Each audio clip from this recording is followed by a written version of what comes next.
So I've been making games for about 20 years. I've worked on just about every platform since the Game Boy. And at Other Ocean, we've worked on a lot of games. Probably worked on about 120 games. The guys over here in the Emeryville studio have worked on games with Capcom like Street Fighter. Working with Paramount's been great. We really trust one another. So when we were setting out to do this game and do something a little bit different, they understood it 100%. We chose to go with 2D for War of the Worlds. We could have easily done a 3D side-scrolling game. This game is a love letter from us back to Flashback and Out of This World and Heart of Darkness. These games came out around 1991, and since then, the gaming industry has changed dramatically. Mike has managed to keep a really firm grasp on what made those games great. What gave those games a very distinct look was this method called rotoscoping, where they would actually film live actors against a solid backdrop and do all the moves in the game and then draw over that. In today's gaming world, a lot of people use mocap, a lot of people use a lot of 3D models to do their animation. We felt that that just wasn't enough, so we decided to go ahead with rotoscoping because it's very specific to this style and to this genre. The other reason to go with 2D on a technical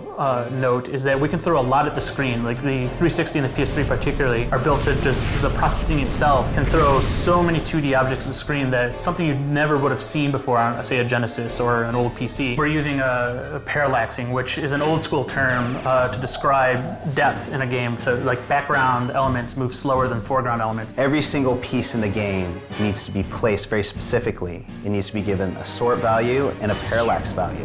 Where in 3D games, you just place them in the scene and the engine does it all for you.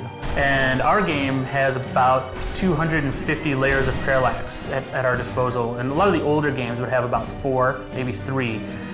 This gives us the illusion of 3D without being 3D. If we were working in 3D, the engine would take care of everything. In this game, the artist needs to take care of everything. We have moments where the screen is filled with hundreds and hundreds of NPCs running down streets, or falling off buildings, or buildings collapsing and debris flying everywhere.